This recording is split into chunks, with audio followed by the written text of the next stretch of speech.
Okay, I chose this fly specifically. I mean, we've all done spinners. And unfortunately, when I see spinners on most of the YouTubes, they're all fat Alberts. By that I mean the body of the spinner is way too thick. If you ever looked at a spinner, I'm telling you right now, I'm using a TMC 100 size 16. I'm doing a 16 so you can see it. But you can get down to 20 with the same style I'm showing here.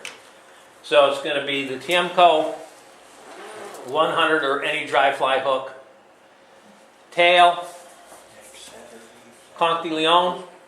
That's why I passed that out to all of you. The wing, CDC. Wing is kind of a little interesting, but the really interesting part is I want you to notice, can you see it's a triple tail? Does it show out really well? It's all three tails. Biggest problem we all have is splitting tails.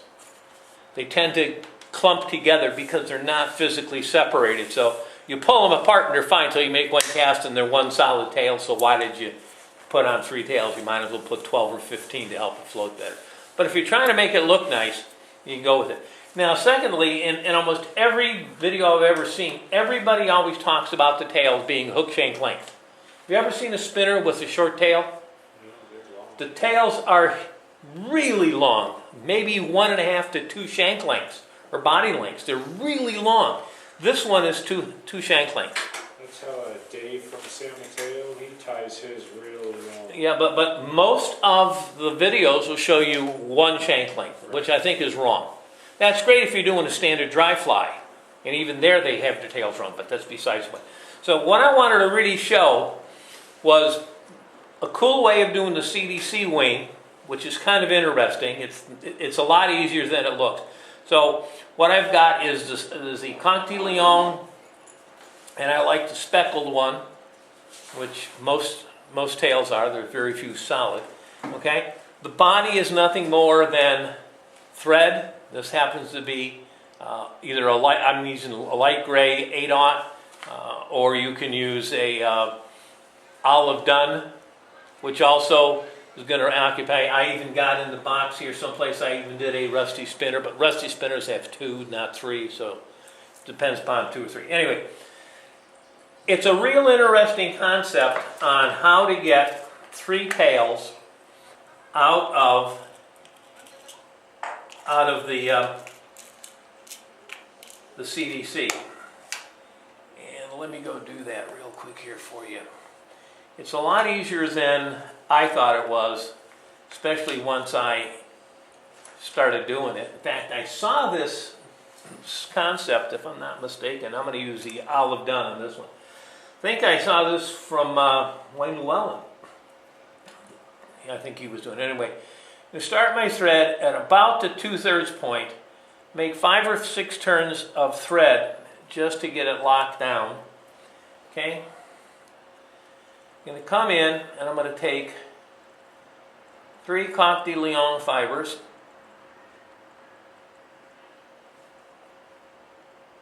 One, two, three.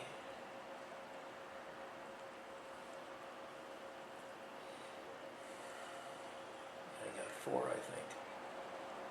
Yep, I got 4. Okay. Now the real key to getting this to work, which almost sounds, that's not even working right, which sounds kind of crazy, is, you know, why would you even have to think about it? But to really make it work right, one of the things that you have to do is keep these tails flat. In other words, you don't want them stacking. So as you're bringing it back, your thread back, and this should be in touching turns, because what you're doing here is creating the body. I'm using thread as my body, nothing else. Because, as I said, a spinner has got a real thin body, and if you put dubbing on it, it's too thick already. Most spinner bodies, if it's as long as the 16 is, the hook shank already is thicker than the body of the insect. So why would you want to add dubbing? You know, and whereas thread works just fine. Okay, so I bring my thread back to the barb, okay? Then I take and I stand up my wing and I take my thread. I don't know if you can see this.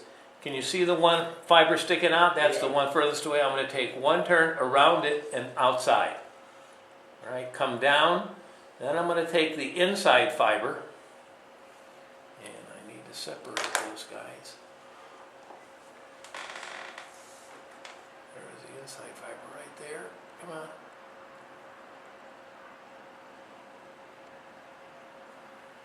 There we go. I'm going to take my thread around the inside fiber, between the inside fiber and the center fiber, bring my thread up. There's my tails. Super simple, just a figure 8, once over the outside between the feather, between the hackle fiber and the stem, come back under, all the way back under again, between the closest one and over, and now I've split my tails. They won't collapse. Okay? And then from here on in, it's just touching turns to bring my, I got a lump right there, missed it. Touching turns to bring my thread back up to the 2/3 point. Now, the way the wing is done, which is really interesting, because it ends up with the wing and the canopius over the top of it. 2 CDC feathers, tips evened up. So you're worried about the tips, you're not worried about the butts. This one happens to be the tips and the butts are going to be together. I'm going to gather all the material, and I want my wing to be just slightly longer. If you look at a mayfly wing, it's actually longer than its body. If you were to measure the height of the wing and you put it against the body, the wing is taller than the body is long.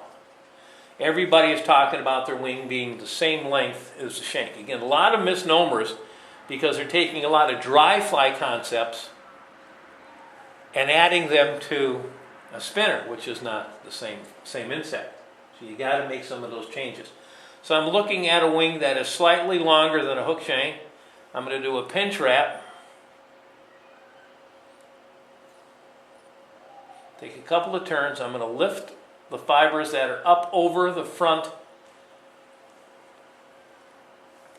of the eye.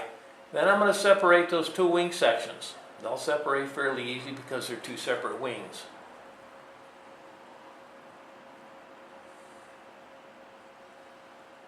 Okay, and then I'm going to figure 8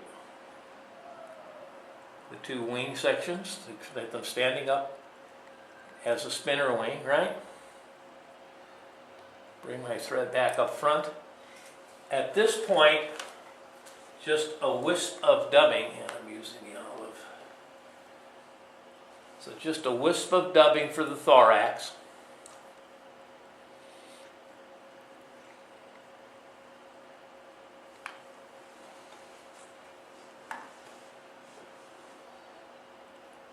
Behind. And then back in front again.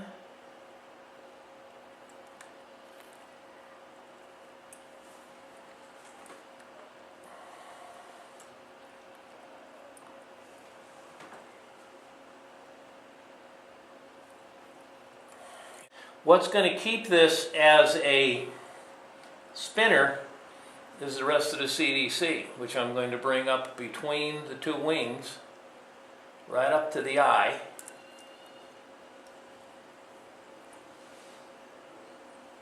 And now I can whip finish the front.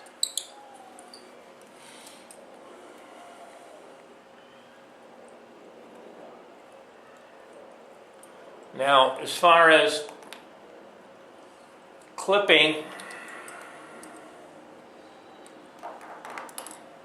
this, you can either clip it to leave a little bit of a head, or you can clip it flush. Either way. And you've got your split tail spinner. And with a couple of really super techniques. Well, like I says, one of the things I like about fly tying is learning all these techniques, and I pick up little pieces. By the way, this one was from, the spinner is from Davey McField. Picked this one. I've looked at that, and I says I really like the way he did both the wing and the tail. I really, really like that. So I grabbed it here. Davey, pass that. Davey McField. What would that look like if you didn't use any dubbing at all? I mean, just from the bottom side, it wouldn't look as nice, or what? Well, I mean, if you're trying to keep it slim and stuff. well, no. The body is real slim on a. The thorax is still. There's still the thorax, and the thorax of the insect has some bulk to it. Remember, that's where the muscles, if you would, are attached to allow the wings to work. So that's the heart of it. The rest of the body is nothing more than carrying the internal organs, and if it's a female, it's carrying the egg sac at the end of it.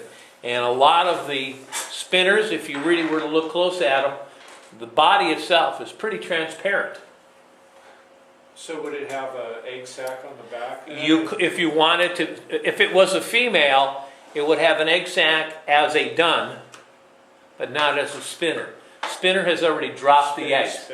Spinners are spent. That means the female has dropped her eggs and the males have already mated, therefore they're gone too. I thought they were done. The spinner's got the egg. Yeah. They only spin after they... Well, It does have to bolt into a spinner. yeah, they'll molt into a spinner like this after they've dropped the eggs and they're dying. That's what this is representing, which is the dead mayfly, which has already produced either the eggs and dropped them, or the male. So you could maybe put a little ball in the back to help split the tail too. You could. People do that, and you really, if you look at a spinner with the egg sac is actually underneath the tails itself. The egg sac would sit here, like this, underneath, or like this, if this was the whole hook. Tail's coming off, and the egg sac is hanging underneath it. But most of the times when we're fishing spinners, we're fishing a spent spinner. Yeah. Because if it was with the egg sac, it would most likely be of a spinner, a clear wing, but an upright dry fly, as opposed to a dun, which is a almost a solid wing. If you take a look at the dun, which they haven't gone transparent, which the spinner does. Female Adams, they tie with a little yellow ball for an egg sac. Yeah. You could do that with Adam. But again, what I liked was the ability to do the three tails.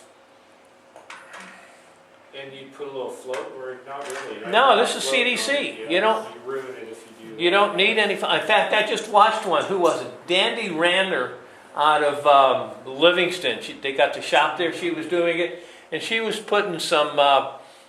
What's one of the photo stop or something? The dry fly liquid. What's it? Hydrostop. Hydrostop. She was putting it on the. She was coating.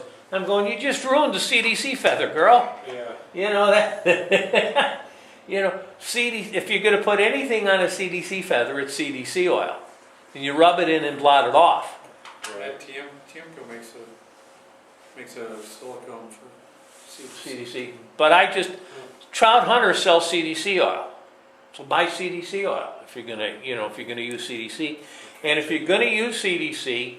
You put it on, you let it sit for a while, and you blot it off. You don't want a glop, because if you leave a lot of the CDC on there, it's going to collect all the stuff in the water, and it'll sink your fly quicker. So what you want to do is just blot it all off. Secondly, what you don't want to use, and if you haven't done this, and I've checked it, if you have some CDC flies and you've put it in some dry shake or frog fanning, okay, you ever wonder that you put it in there and you put it out there and it does real good for a while and then it sinks real quick? Yeah. A lot faster than it did before you put it into the frog fan. Take a look at it. At the base, what's going to happen is right down here along this feather, it'll be coated with that material. It'll be a glob of it. And that'll absorb the water and make your fly sink sooner. So if you're going to do anything with CDC, dry it. Right. Don't add anything to it, and it'll float longer than if you put frog fanning or dry shake on it. I didn't know that. Somebody else was telling me. And I went, oh, and if you don't want to use, if you're using other materials and you don't want to use the other chemicals, the same spray material you use to spray your outdoor furniture with to keep it from getting wet, it's the same stuff they put in those bottles to sell you to put on your flies. So you can buy a quart jug of that for the same price as the little bottle in the fly shop. Same material at the hardware store. So, just like what is frog fan, that's fletching material. Fletching powder. Fumed silica. Yep, fletching powder. Go to a Rocktree store and buy a 5-gallon can for less than a bottle of frog fan. That doesn't happen if you use a brush on that stuff, because you're going to stick it in the bottle of that stuff, and like, if you use a brush, it doesn't. So anyway, it's a super simple fly. It's not hard to tie. The hardest part is getting used to splitting the tails.